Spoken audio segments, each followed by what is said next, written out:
नमस्कार मित्रांनो, श्री स्वामी समर्थ। मित्रांनो, प्रत्येक माणसाच्या शरीराची रचना वेगवेगळी असते। सामुद्रिक शास्त्रानुसार माणसाच्या शरीराची रचना आणि त्यांच्या शरीरावर असलेल्या काही खुणांच्या आधारे कोणत्याही पुरुष किंवा स्त्रीच्या आयुष्याबद्दल आणि त्यांच्या भाग्याबद्दल माहिती मिळवता येते। शरीरावरील काही खुणा व्यक्तीच्या आयुष्यात निर्माण होणाऱ्या काही दुर्मिळ संयोगांबद्दल देखील सांगतात। आज आम्ही तुम्हाला त्या खुणा आणि शरीराच्या त्या भागांबद्दल सांगणार आहोत ज्यांचा थेट संबंध व्यक्तीच्या आयुष्यात धनाशी असतो, म्हणजेच तुमच्या भाग्यात धनवान होणे लिहिले आहे की नाही। आजच्या भौतिक जगात धनाची खूप मोठी गरज आहे। धनाची गरज प्रत्येकाला असते, मग तो गरीब असो किंवा श्रीमंत। धनाशिवाय ना धर्म करू शकतो ना कर्म। धनाशिवाय आपण भुकेल्या व्यक्तीची भूक देखील भागवू शकत नाही। सामुद्रिक शास्त्रात सांगितलेल्या या खुणा आणि शरीराच्या रचनेच्या आधारे हे समजू शकते की कोणता पुरुष खूप भाग्यवान आहे आणि त्याच्या आयुष्यात धनवान होणे लिहिलेले आहे की नाही। हे लोक स्वतःसोबतच आपल्या कुटुंबियांसाठी आणि जीवनसाथीसाठीही खूप भाग्यवान ठरतात आणि यांच्यामुळे त्यांचे संपूर्ण कुटुंब सुखात जीवन व्यतीत करते। पण त्याआधी जर तुम्हालाही वाटत असेल की लक्ष्मी मातेचा आशीर्वाद नेहमी तुमच्यासोबत राहावा, तर या व्हिडिओला एक लाईक करा, चॅनल सबस्क्राईब करा आणि कमेंट बॉक्समध्ये जय लक्ष्मी माता नक्की लिहा।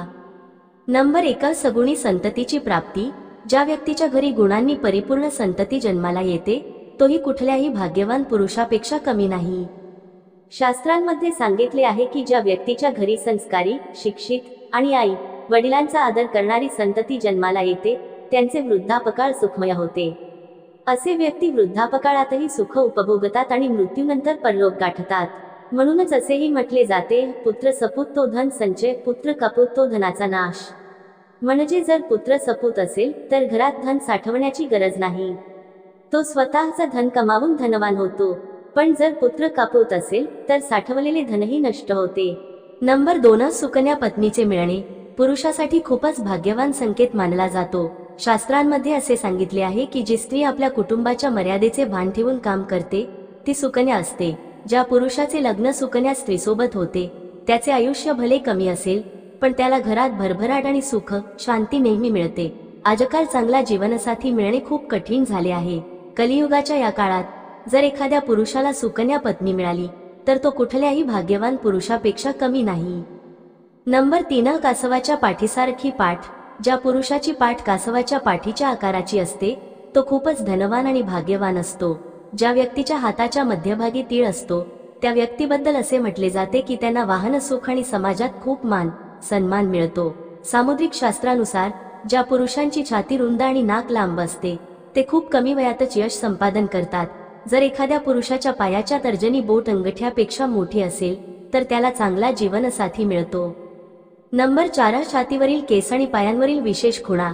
ज्या पुरुषांच्या छातीवर भरपूर केस असतात, त्यांना आयुष्यात खूप सुख, समृद्धी आणि धन मिळते। असे व्यक्ती स्वभावाने खूप संतुष्ट असतात आणि ते स्वतःसाठी जीवन जगतात। ज्या व्यक्तीच्या पायांवर कमळ किंवा रथासारख्या खुणा असतात, त्यांचे जीवन आनंदाने भरलेले असते। तसेच ज्या पुरुषांच्या हातात 6 बोटे असतात, त्यांचा स्वभाव खूप मेहनती असतो, ज्यामुळे ते आपली आर्थिक परिस्थिती मजबूत करतात आणि त्यांना आयुष्यात पैशांबद्दल कधीच त्रास होत नाही। जर एखाद्या पुरुषाचे पाय मऊ आणि लालसर रंगाचे असतील आणि त्यांचे पाय नेहमी घामरहित असतील, तर त्यांना आयुष्यात सुखद सुविधा प्राप्त होतात। असे लोक खूप आरामदायी जीवन जगतात। नंबर 5, सर्वात लहान बोटाचा विशेष आकार। जर एखाद्या पुरुषाच्या पायामध्ये सर्वात लहान बोट अंगठ्यापेक्षा मोठी असेल, तर असे लोक खूपच श्रीमंत असतात। ज्या पुरुषांची मांडी लांबट, जाडसर आणि मजबूत असतात, त्यांचे भाग्य नेहमीच त्यांच्यासोबत असते। त्याच्याप्रमाणे ज्या पुरुषांचे खांदे फारसे रुंद आणि मजबूत असतात, ते आपले जीवन शांततेने जगणे पसंत करतात आणि असे लोक नेहमी आपल्या मेहनतीवर विश्वास ठेवतात। नंबर 6, लहान मान आणि सामान्य मान फारच शुभ मानली जाते। अशा मानेचे लोक, ज्यांची मान फारशी लांब नसते, ते आपल्या आयुष्यात खूप धन कमावतात। हे लोक आपल्या जीवनात अनेक यश प्राप्त करतात। त्याच्याप्रमाणे ज्या पुरुषांच्या तळहाताचा मध्यभाग उंचवटा घेतलेला असतो, ते लोक फार उदार स्वभावाचे असतात आणि कुणालाही मदत करण्यात कधीही मागे हटत नाहीत। असे लोक सुखद शांतीने परिपूर्ण जीवन जगतात।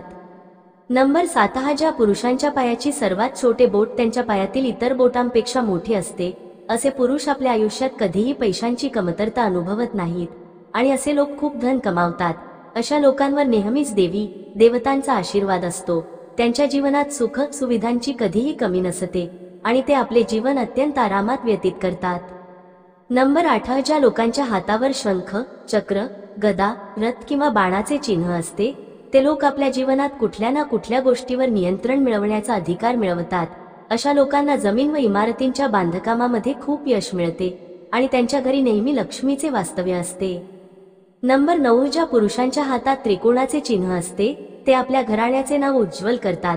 असे लोक सुख सुविधांनी समृद्ध असतात आणि त्यांचा स्वभाव अत्यंत आनंदी असतो, ज्यामुळे सर्वजण त्यांच्याकडे आकर्षित होतात.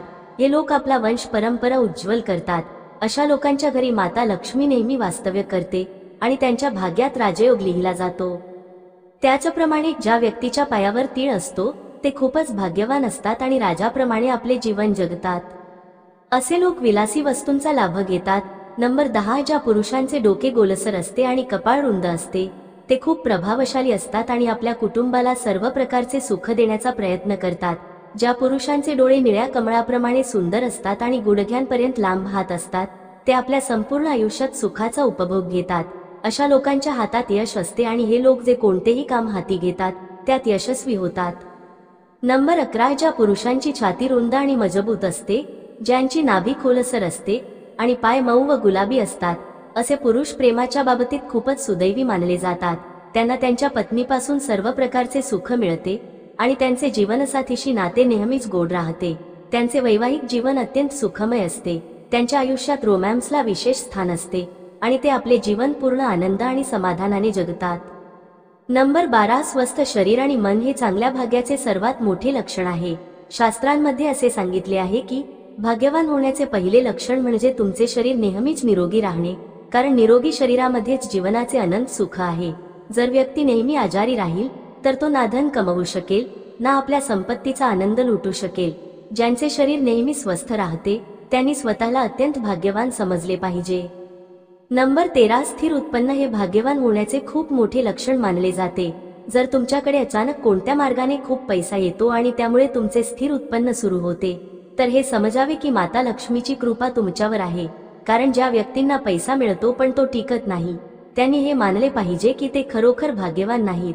असे यासाठी होते की त्यांनी कुठेतरी चुकीचे काम केलेले असते, ज्यामुळे माता लक्ष्मी नाराज झालेल्या असतात. जर तुम्हाला वारंवार नोकरी बदलावी लागत असेल तर हे देखील एक संकेत समजावे की तुमच्याकडून काहीतरी चूक झाली आहे. याच कारणामुळे माता लक्ष्मी तुम्हाला सोडून गेल्या आहेत आणि तुमच्या कामांमध्ये अडचणी निर्माण होत आहेत. मित्रांनो, जर तुम्हाला आमची ही माहिती आवडली असेल तर व्हिडिओला एक लाईक नक्की करा आणि तुमच्या मित्रांसोबत शेअर करा. चॅनलला सबस्क्राईब करायला विसरू नका, जेणेकरून तुम्हाला आमच्या नवीन व्हिडिओंची नोटिफिकेशन मिळत राहील. व्हिडिओ पाहिल्याबद्दल धन्यवाद. भेटूया पुढील व्हिडिओमध्ये एका नवीन चर्चेसह. तुम्हा सर्वांचे मनःपूर्वक आभार.